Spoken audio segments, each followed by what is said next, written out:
Welcome to the Boss It Weekly podcast, a no-nonsense, no-hype, frank and close-up analysis of what is currently working and what is not in the world of software.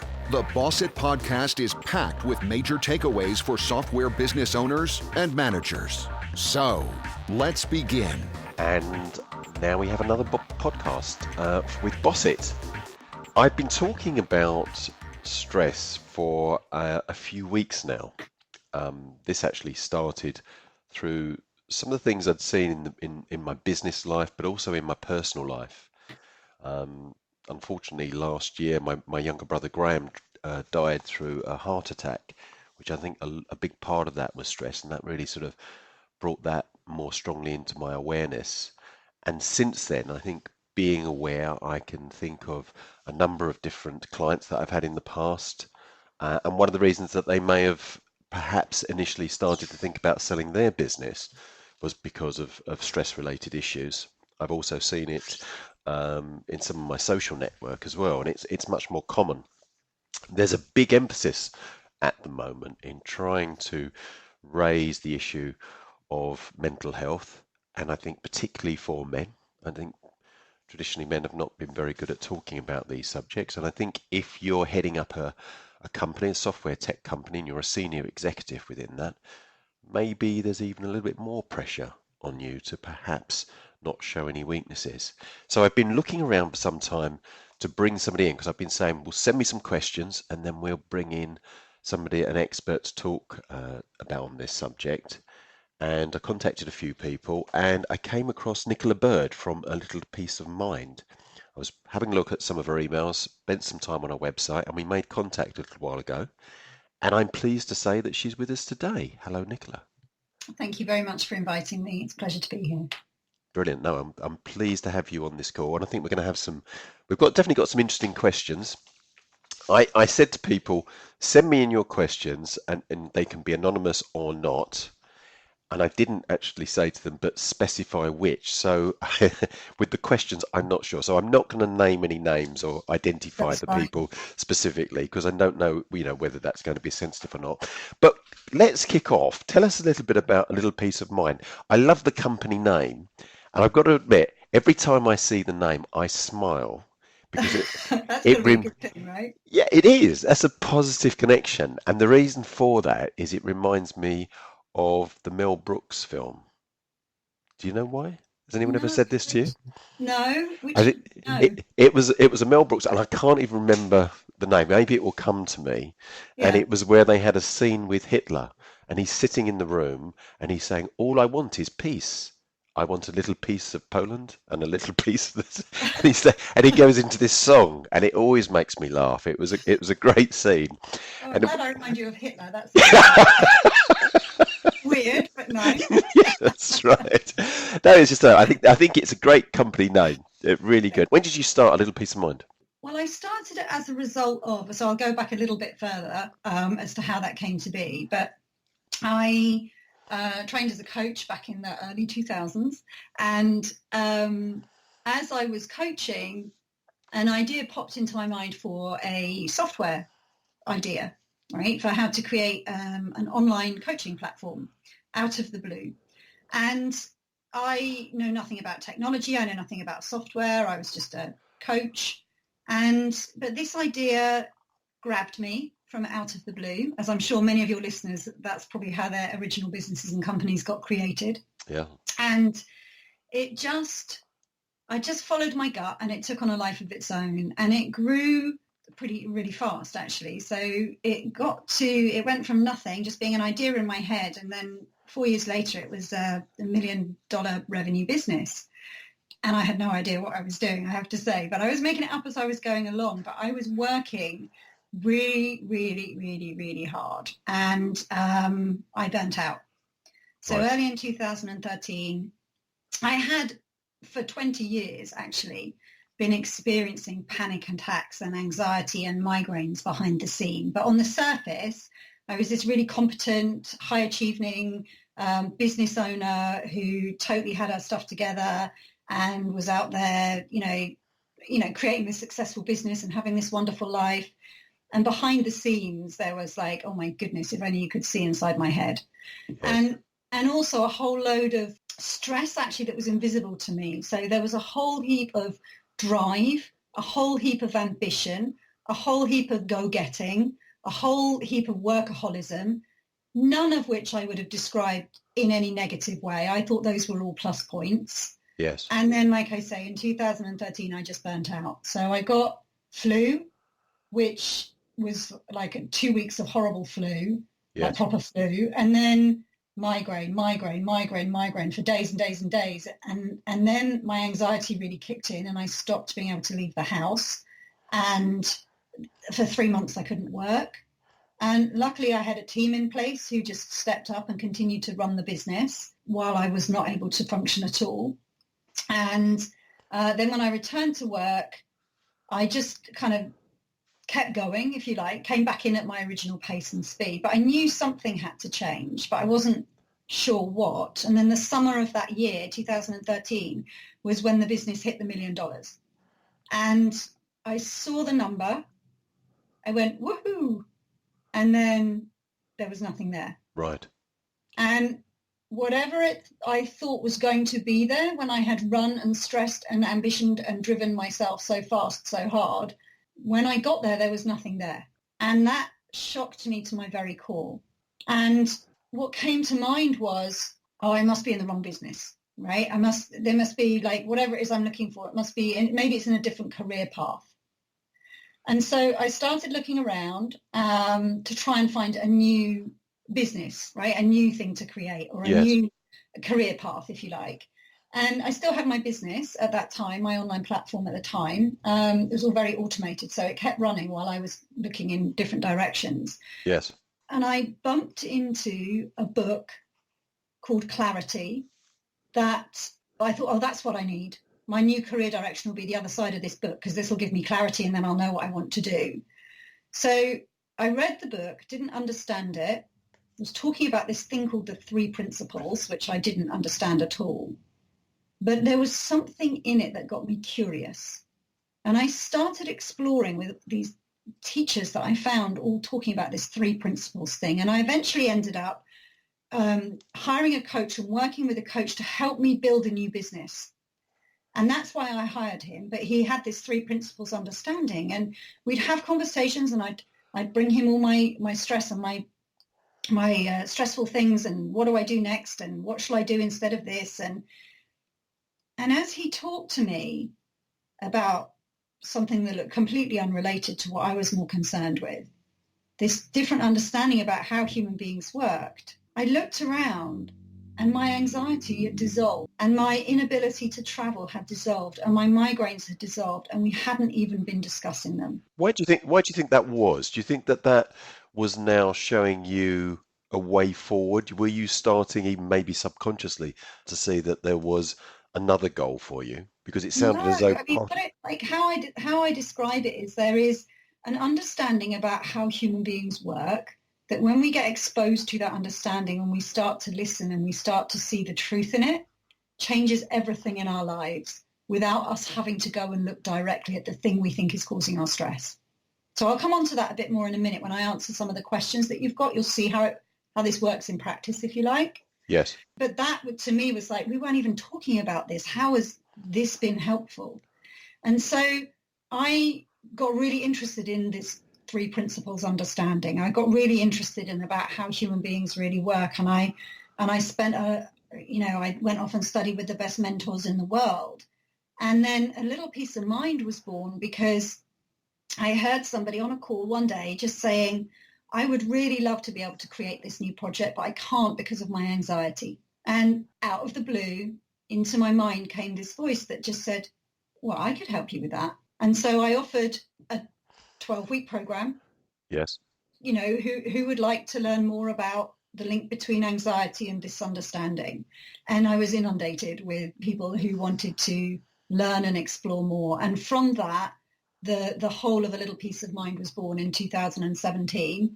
And the name again came out of the blue, But to me, it was like all I wanted, all my clients wanted, all people caught up in anxiety, burnout, stress, all we wanted was just a little peace of mind. Like, I wasn't asking for much. I just want some respite from this noise in my head.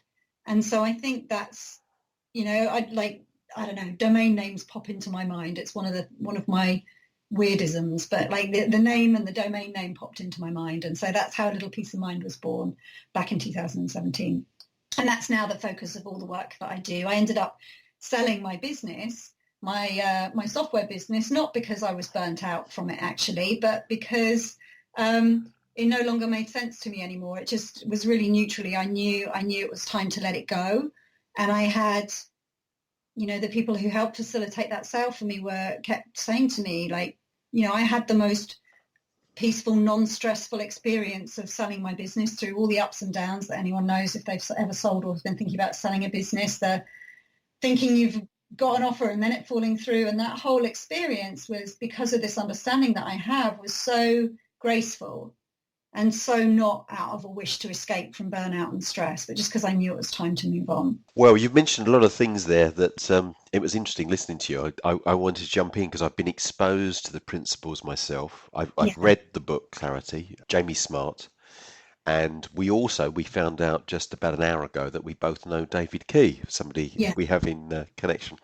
And when I first was exposed to the principles, it was something that to me immediately made sense.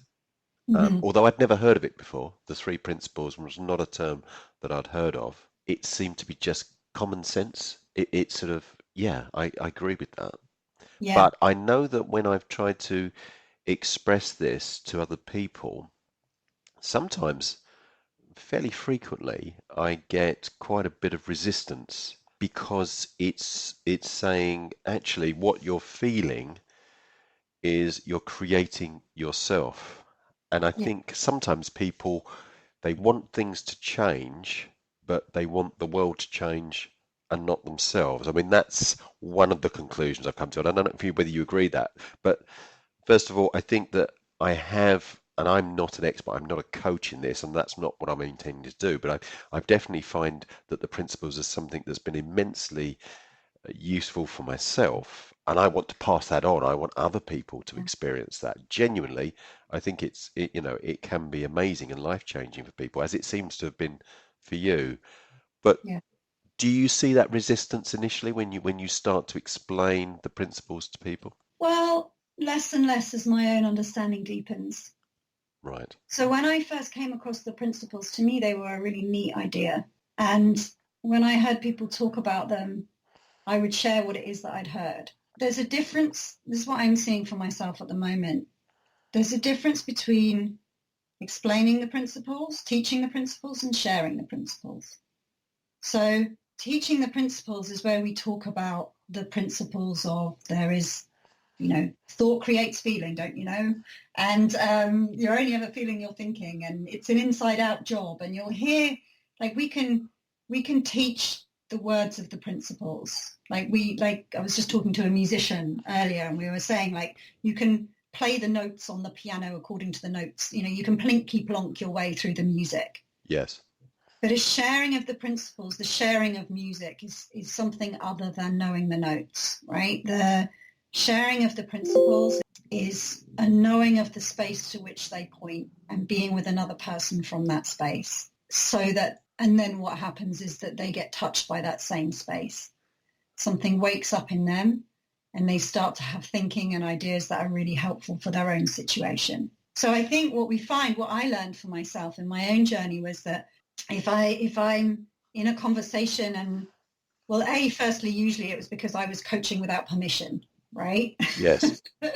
So trying to explain the principles to a husband and a child, because it would be really good if they knew some stuff about this. Yes. And which never goes down well. Yes. But also it's like, if I've got a dog in the fight, if I feel like it's that I need to get something across to somebody and they're not hearing it, it's like I'm off at that point in time. I'm not really seeing or sharing the principles. I'm sharing an idea, because any concept can be argued with. But what the principles are pointing to is something that's before all concepts. It's pointing to, a simple truth, if you like. So for me, that's just it's an indicator to me of kind of losing my footing, I guess. Yes, and That makes sense. it does actually. Yes, I think that's interesting. That's really good insight for me, because I think when I've had these discussions, people aren't coming to me or seeing me as a coach. I'm not a coach in the principles. Yeah, I'm just trying to relay something. And yeah. and if it's somebody that I've got a personal relationship with, I think that changes that dynamic, and it probably makes me less suitable. It needs to be somebody that they go to.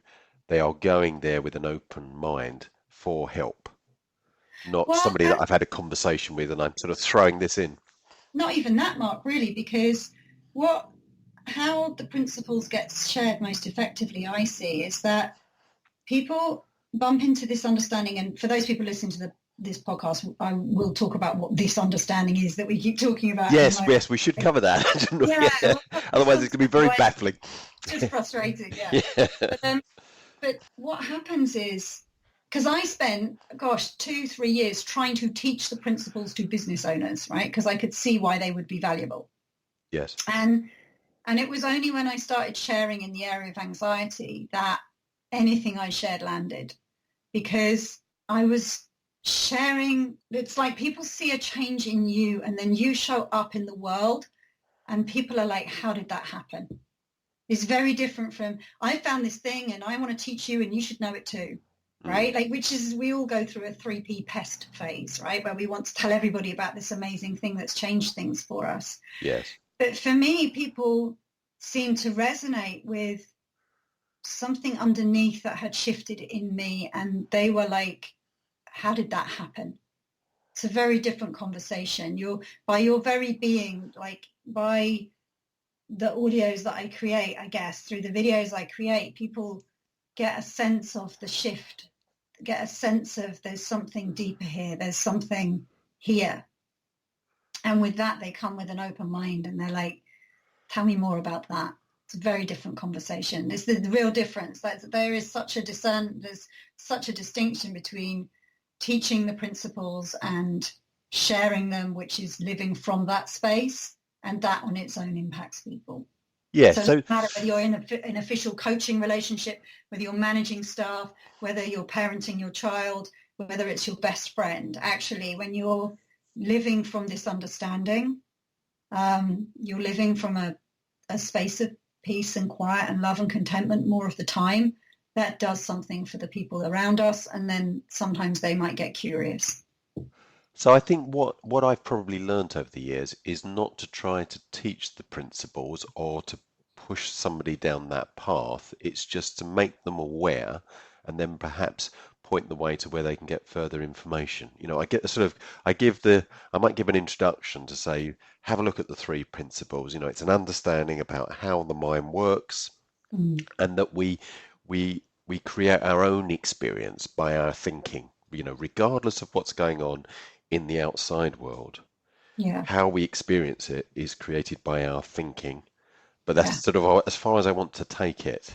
And then say, go and listen to, go and speak to. Well, now I'll be obviously saying, go and to a little peace of mind and speak to Nicola Bird.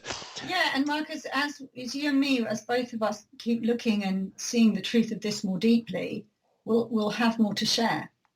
Right. So that's, again, just seems to be part of the journey. Gosh, the amount of people I've passed Michael Neal's Inside Out Revolution to is phenomenal, Yes.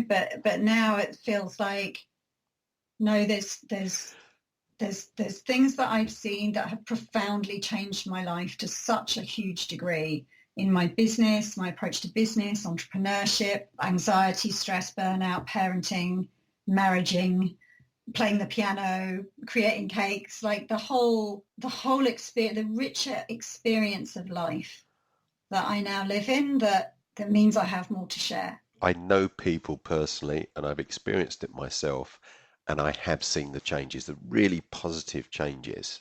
So, I know that there is something there. Yeah.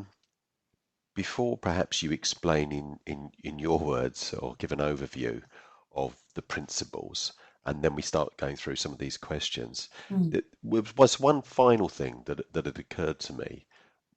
The principles isn't widely known at the moment. Not for instance like NLP, where at one time it seemed to be everyone was an NLP coach. I haven't come across the principles nearly as much, and I've seen and heard from quite a few people that teach the principles, and some I gravitate towards, some I definitely don't. Now, Mhm. the first person that I was pointed towards. Now, for the people who are followers of the principles, you may need to block your ears, but Sid Banks, he's Yeah. probably a very nice man, but he really wasn't for me. I think back in the 70s. There are a few videos of him in the 70s and 80s, and he looks a lovely man. But it was always these videos of him sitting in these wing-back chairs. Wherever he was, he had the same chair, as though he carried the chair with him to these different parts of the world. But his language and the way he was putting it across, I sort of got bits of it, but I Yeah. wouldn't have wanted him Yeah. as somebody to teach me. It just didn't gel with me at all. David Key, who we both know, Yeah. I liked the way that he put it across. Yeah. And I've read, and some of the books that I've read, some I really like, some I don't. Do you think that that's an important part of it, is finding, I don't know if it's sort of with a gut feeling of what works for you, or do you think all of these coaches can help? No, I think we can hear different teachers at different points in our own understanding. So when I first came to this understanding, I was incredibly busy-minded. I was very enamored with my own intellect and my own thinking and the content of my personal thinking. And so you put me in front of Sid Banks, and Sid's sentences don't even make sense, right? If you wrote down word for word what he was saying, it doesn't even speak in proper sentences, right? There's just words. It was just blah, blah, blah, blah, blah, blah, blah. And I'm yeah, amazed that you're saying this. You're the no, first person from the yeah, principles, because no, normally if I mention Sid Banks, I'm not too keen. They sort of start to step back from me. no. I mean, it's like, Wow. no, like just, I didn't understand it. And No. whereas writers and speakers like Michael Neal or very quickly George Pransky, I fell in love. Like, I connected with some speakers, and as I was studying and learning from all the teachers I could find, some of them would resonate with me, and some of them it just sounded like blah blah blah as they were talking. And what I came to see was that, Michael told stories that engaged my intellect and my busy mind. What I thought he was engaging my intellect and my busy mind, like I was interested in what he had to say. His charisma was very appealing. The way that he explained things just made sense. Yes. And so, but that is Michael's so gifted in that he points to the truth, but he does it in a way that those of us who are big thinkers can understand.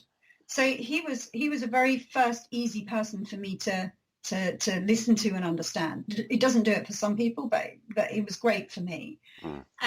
And what I found over time is that as my understanding changed, I could hear different people differently. And I think how this came, like what makes me laugh about this, I think Sid Banks and his colleague George Pransky were teaching. And someone came up to George at the end of the seminar they were doing, and they said to George, that was really great. I really understood what you had to say. And then kind of said, I didn't really understand what Sid was saying. And George was sharing this with Sid afterwards. And Sid laughed and he said, yeah, that's not a compliment. Right. And that, I thought that was so funny, because all that happens is that at a certain level of understanding and consciousness, we resonate with certain teachers. And then as our understanding grows and deepens, different teachers start to make more sense to us because we can actually hear them. So Yes. over time, like there's nothing I prefer to listen to than Sid Banks right now. I totally see that Sid is not interested in engaging the intellect whatsoever. In fact, the way that he speaks is in order that the intellect can't grasp and understand what he's talking about, because he's waking up something deeper that the intellect just gets in the way of us understanding and being touched by.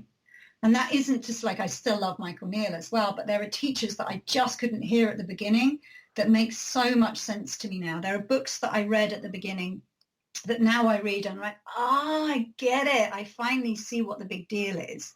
And so for me, this journey is like a choose your own adventure.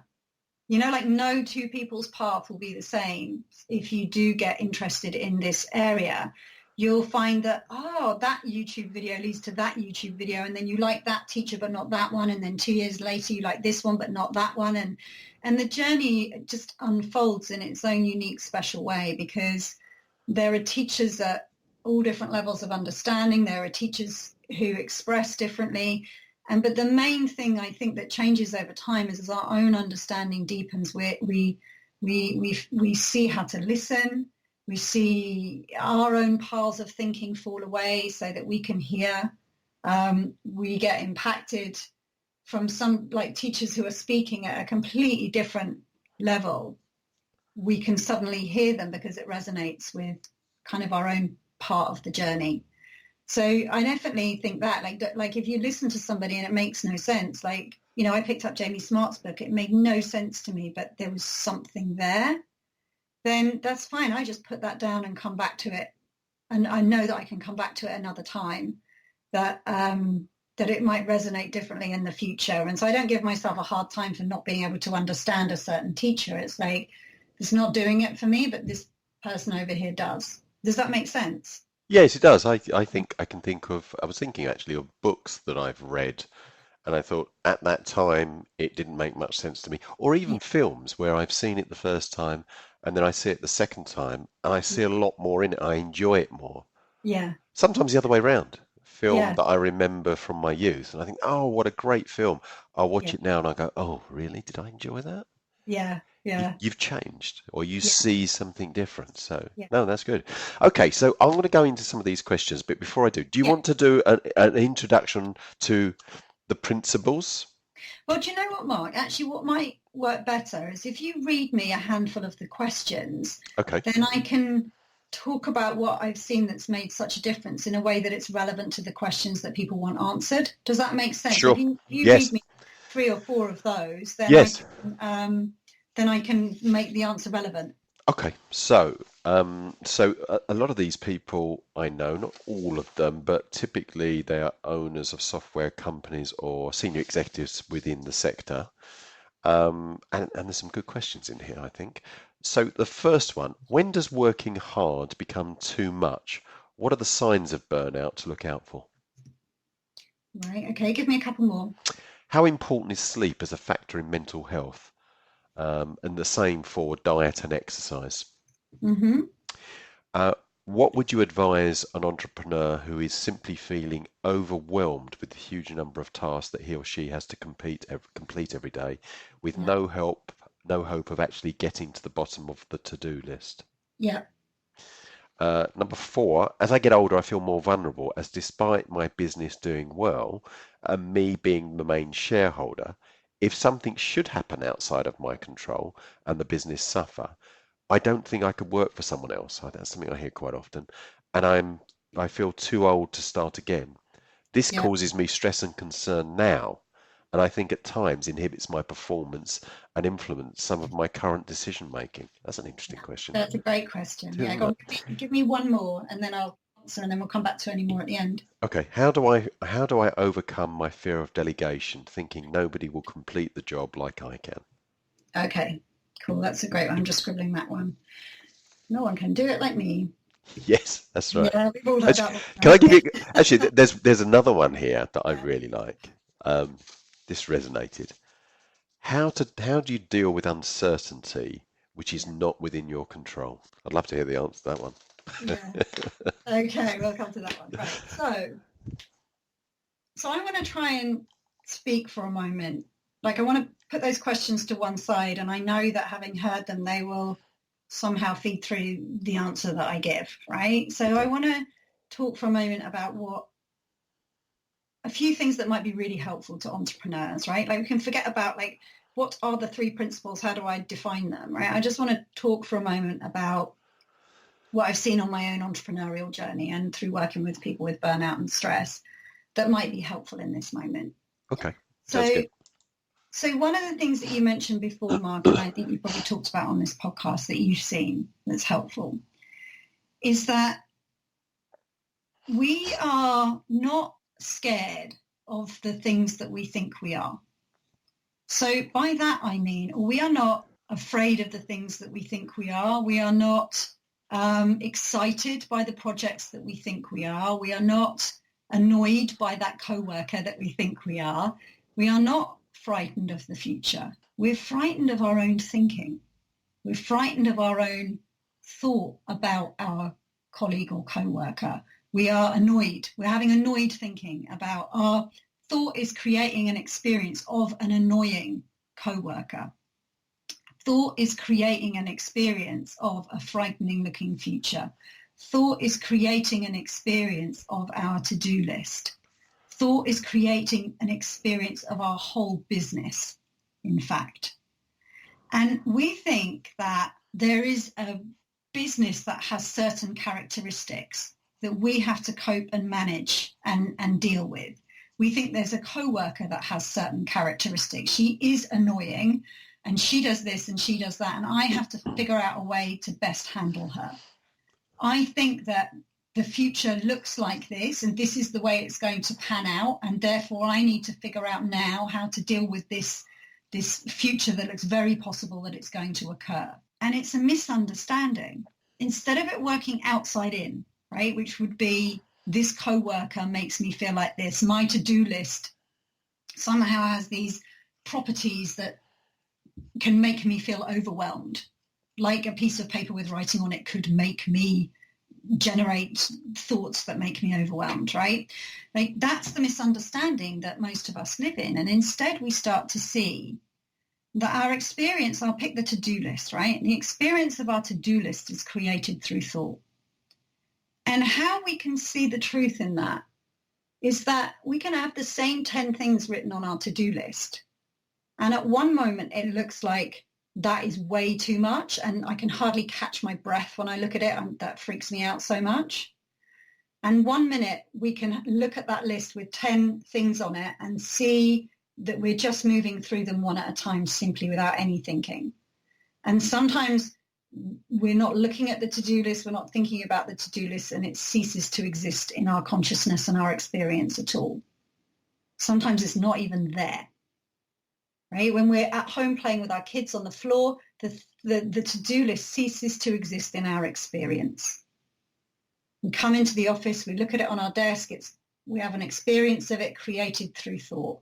Might be a great one, might feel overwhelming, but it's an experience created through thought. And if we don't understand that, it looks to us that we need to do something with the to-do list, right? Or we need to make the colleague change her behavior.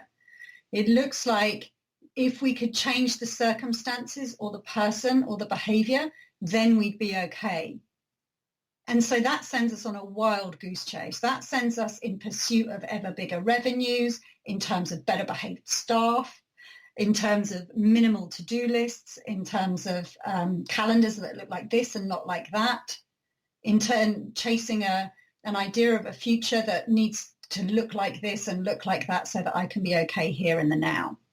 It sends us in the wrong direction. And oh my goodness, we create, in our wake, we leave ruined relationships, we destroy our health, we create burnout and stress in our experience because we are chasing a change in circumstances so that we can feel comfortable in our own skin, so that we can enjoy life now. And it doesn't lie there. So that's what most of us are doing. That's what I was doing. Like I was, chasing a revenue goal, chasing a credibility goal, chasing a famousness goal, chasing a looking great, looking like everything was great on the outside, like bigger house, bigger car, all that stuff. And that's why when I hit the $1 million, there was nothing there, right? Because it doesn't come from creating $1 million in revenue, much to my surprise. Can I be a bit challenging here? Because I can hear what some people go on. that may be thinking at this stage is. So I think what could be going through their mind is saying, so what you're saying is I should give up with my software business and go and live in a wooden hut somewhere and live a bit of a sort of a bohemian hippie life and not worry about your material things. Is that what you're advocating?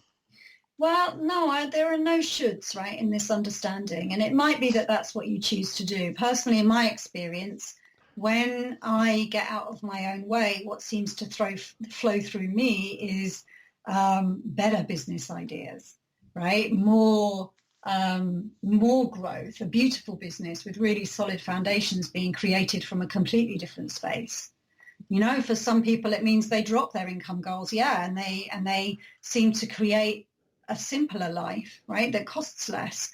For some people, they go on and create multi-million-dollar businesses. There's no way of knowing what a deeper understanding of the principles, like how life lives us as a result of that. But I'll tell you one thing that is pretty much guaranteed is that when we stop looking in the wrong place for well-being, life becomes a lot simpler and more graceful and easier. So the business that I have now, you know, the effortlessness with which my book was written, that it was signed up with Hay House, that I have clients coming in, that my Facebook ad, grows all the time, that the work that I do with my clients is more impactful, that I get more referrals, is all from this completely different foundation from how my software business was created. So I don't want people to hear, money doesn't make you happy, you know, so you don't need to make money. That isn't what I'm saying at all. What I'm saying is that well-being, peace of mind, joy and contentment can never be found by changing our circumstances. We know, and at one level we know this. We all know stories of really unhappy millionaires, and we all know stories of people that we know that seem to have very little money, and yet somehow they just seem to live in a nice feeling a lot of the time. Happiness and contentment is the goal. Attaining a profitable, successful business is just one route that may be suitable for some people. There are many other routes to that. Well, to me, it seems like, so what happens, right, is we start to see the illusion of the outside in way of experiencing life, right? So we start to get curious about, gosh, what if my to-do list is created through thought? And then we start to see that thought, our experience of our to-do list changes all of the time. And we notice that when we're in a low mood, it looks like we have a lot on our to-do list. And when our mood is more neutral, it looks like our to-do list is fine. We just get on with it. And when we're in a lovely state of mind, we look at our to-do list and we feel blessed that we get to do this stuff. Same to-do list, completely different experience. And we start, if we look, to notice that experience of our to-do list changes all the time. And it's got nothing to do with how many things are on the to-do list or what is on the to-do list. It's more that as our state of mind changes, our quality of thinking is related to that. Now, that's true for every human being. So when I'm in a low state of mind, it looks like there's too much to do on my to-do list. Same for every single person that walks the planet. When I'm in a neutral state of mind, it doesn't look that way. And when I'm in a happy mood, right? Like when I go up and I'm in a great state of mind, it looks like my to-do list is a whole list of gifts that I get to do today. Yes. And that can change from the morning to the afternoon.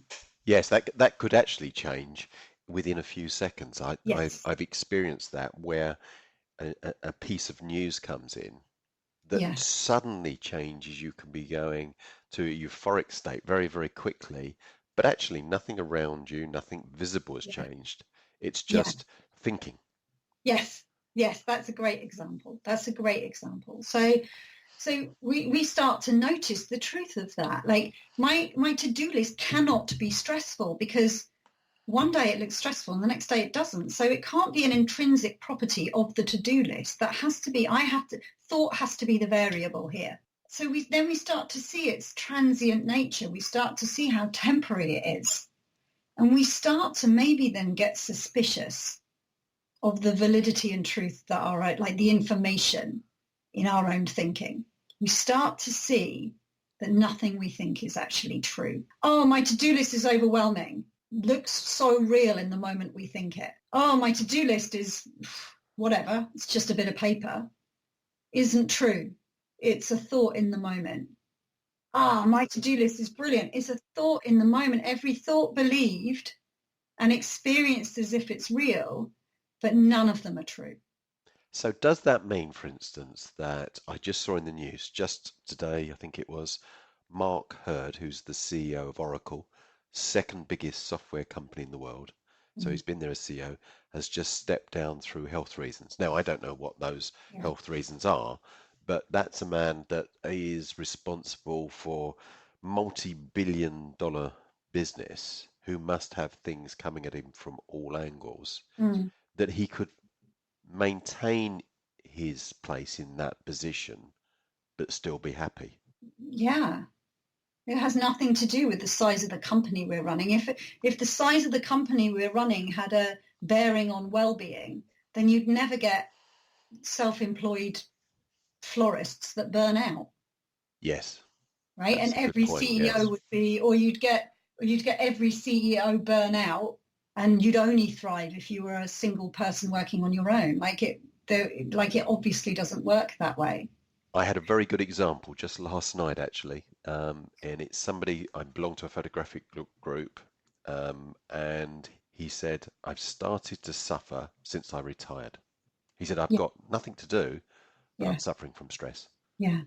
So here's what happens, right, is we get, for as long as we are totally engaged with thought, right? So we believe every thought we think. We're like swimming around in this massive thought, and many of us who are successful entrepreneurs are very, we call ourselves creative, right? But very busy minded. So the mind is continually coming up with new ideas and new challenges and problems and new solutions, and what if this and what if that, and all these permutations, and all day, all night, unstoppably, right?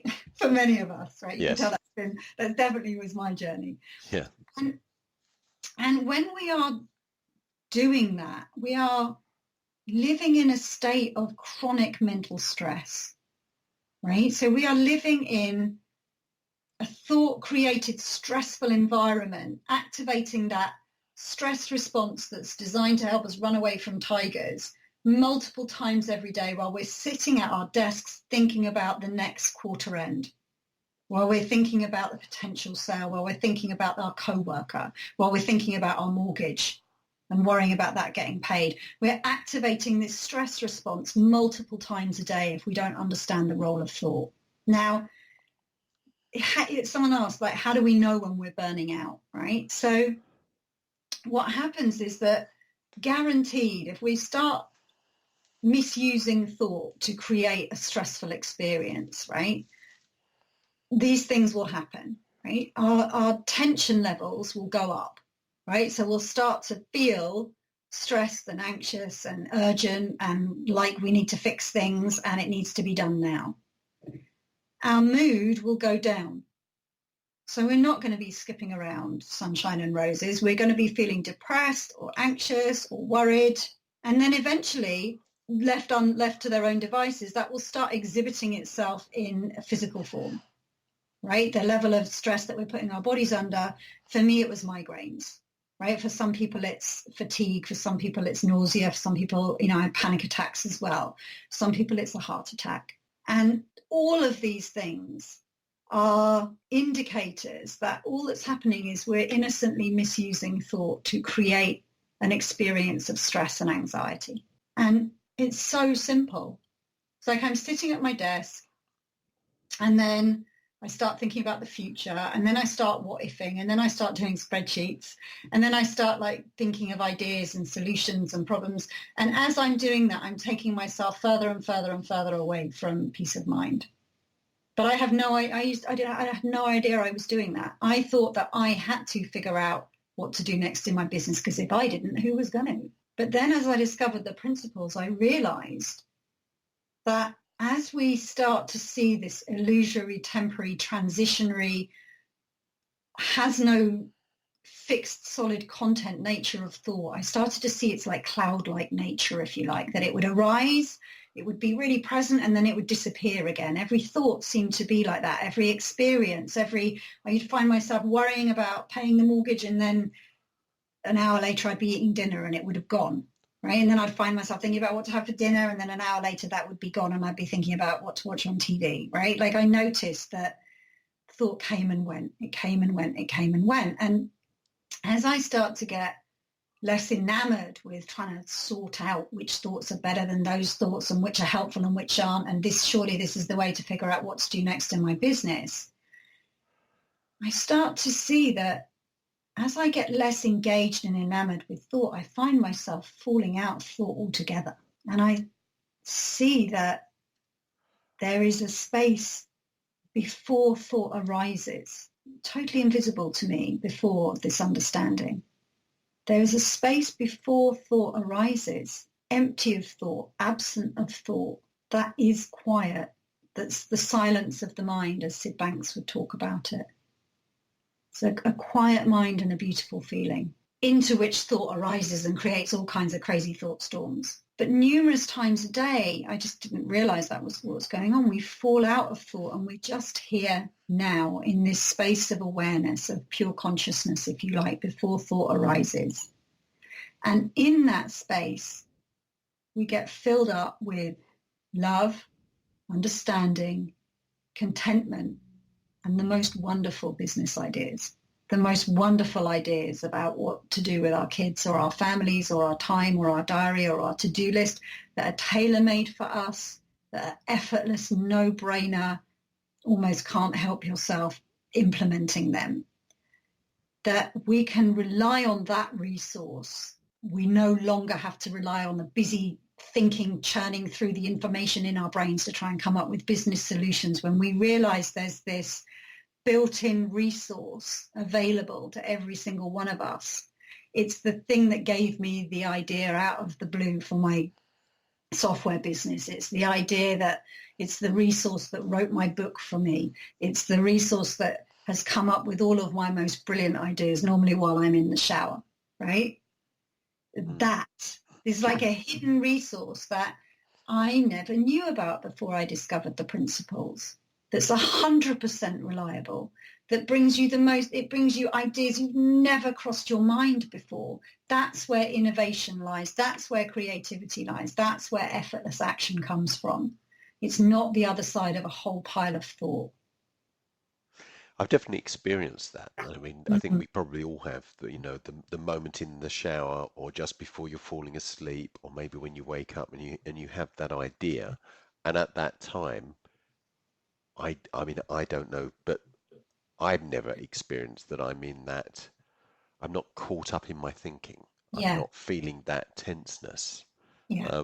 One of my experiences early on with this, and I've spoken to a few other people, is that I thought this actually is very, very powerful. But then sometimes I would catch myself thinking, but it's not working now. I am feeling tense and almost wanting to, or not wanting to, but almost throwing it away to say it doesn't work, because it doesn't work sometimes. Until I realized, well, that's unrealistic, because nothing works all of the time. And what I'm trying to do is to stay in that much more relaxed state more of the time. And the more practice that you have, the better and easier it gets. Well, the principles are true all of the time because they're universal principles. So if we strip it right back, thought creates reality. We live in a thought-created reality and we feel whatever thinking is arising in this moment. That's true always, forever, for every single human being. But I may not be in that state all the time. I think that's what... In what state, though, Mark? You are always feeling your thinking. That is true. Yes. Or I'm not feeling in the positive state. So when I'm feeling what I associate to be those feelings that I don't want, the negative feelings, I'm saying, initially, and I mean, I understand this now, I sort of see it in a different way. I'm thinking it's not working. This doesn't work. Well, the thought, this isn't working, this doesn't work, is one of the concepts and ideas and thoughts we believe when we're in a low state of mind. Yes. So what is true, and this is what's interesting, right, is we think what we think is true. And what we're pointing to here in this conversation is that you don't want to hang your hat on any thought, because none of them are true. And instead, let's look to what is always true, that we think and we feel our thinking, that we are aware so that we can have an experience of life, right? There's something that brings thought to life, which means that we can have an experience of it. And that there is something at the source of everything, of which everything is part of, life itself. Those are the only things you can hang your hat on. Those are the only things that are true. And the more we look there into the formless, whatever it is that the principles are pointing to, and we get touched by that space, we get touched by, the divine, if you like, nature of our being, the source of everything, the more we get a feel for that. We look out into our lives and our lives look different. The co-worker, we have a compassion for someone caught up in thought instead of getting cross with her. Our to-do lists just look easier. And then we forget, right? Like you said, we forget we are the oneness before all thought arises, right? We forget that our worlds work inside out, and we go, that diary is causing me a problem, that person is causing me a problem, and the future looks really scary. So now I have to deal with that, and then we feel all of that thinking and we forget, and then at some point we wake up again and we remember who we really are. What would you say to the person who says, but I don't want to take away a certain level of stress because I think it might make me lose my drive? Yeah, that was exactly what I said to Michael Neal when I hired him. You can do what you like, but do not take away my mojo, because that has got me every bit of success I've had so far. And what the metaphor he shared with me, and this is what I've seen to be true in my own experience, is that we are powering along like a motorboat because we had no idea that there was a sail there ready to be unfurled. And for me, the transition from being a motorboat in business to becoming a sailboat and being lived by mind, I didn't know that there was wind. I didn't know there was a sail. So there was no way I was going to turn that motor off, because as far as I was concerned, that's the thing that was driving me forward quickly, fast, and in a direction that I was controlling. But as I started to explore, the wind revealed itself to me, the sail revealed itself to me, and I began to see there was a completely different way of powering and navigating in my business that was invisible to me before. And I began to see I could rely on that. And as I saw I could rely on that, the motor just turned off all on its own. Yes, I get that. I think metaphors can be really useful in helping giving you clarity. I know I've found that. For me, the metaphor that I created in my own head was the importance of this, or the way to think about this is, because I think I too had that concern, is if you sort of put me into this sort of meditating state where I'm not feeling any level of stress, perhaps I will lose motivation and I won't have the drive. I started to see it in a different way, and I've always done a lot of sports and things, so I put it into a sort of a sports metaphor, which was, actually, no, that's not the case. I'm thinking of it as all of this thinking, which is inhibiting me, is a bit like competing in a sport. I used to do a lot of triathlon, but I'm doing triathlon with a heavy backpack on. Yeah. Doing it, yes. and taking that away, that negative feeling is going to enable me so that actually I can go faster. I'm carrying less weight with me. Yeah. I can swim without the backpack on. I can run, cycle without that weight. Yeah, like that. Yeah. That was a bit of a breakthrough for me, because I just pictured it with that sort of metaphor, and that made sense. And I thought, oh, okay, I'm happy with that. Yeah. Yeah, no, I get it. Well, it's been brilliant. Thank you very much today.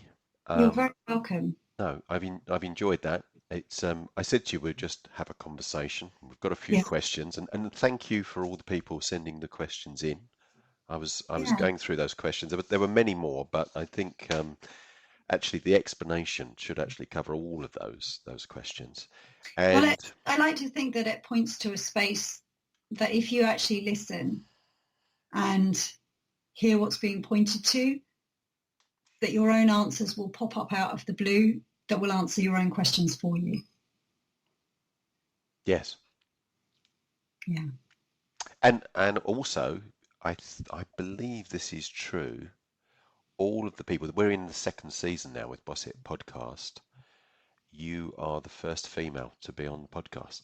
So Whoa! breaking new You're ground. going to have to have me back then. Yes, I know, exactly. I was very outnumbered in the software business, I have to It say. is, yeah, and it's a shame. We did, about 2 or 3 years ago, we did What is an Entrepreneur video, and we had lots and lots of hits on it, and people really liked it. And we featured lots of our previous clients, which was really great to do. And the only criticism we had on it was, where are the female CEOs? And I had to Yeah, say, we just haven't had that many. yeah. It's more it's just, around nowadays, I think. But yeah, yes, there yeah. are, yeah, I'd and I like think to it's be the good. first female present. So yeah, definitely. Super. Thank Thank you you for very much having for that, me. Dave. And thank you for all the questions that you've sent in. As always, if you have further questions, Nicola, what's the best way for people to get hold of you if they want to speak to you? My website probably, so that's a littlepeaceofmind.co.uk, and there you can find my podcast, you can find my contact form, you can find my blog, you can find videos, find my programs, and all the things that I'm up to over there, and the details of the book. So yeah, you can go and have a poke around there, and if you want to reach out to me, the contact form in there is the best way to do so. That's superb. Thank you very much for that. And I'm now going to go away and try and find that clip of Hitler in the Mel Brooks film so that I Yeah, can send it in to you. I'm send it to you. I'm hoping it will make you laugh. And I'll never Yeah. think of you as Hitler whenever I hear that Yeah, again. thanks. Thank you, Mark. All right. Thanks very much, Nicola. Thank you. Thanks. Bye.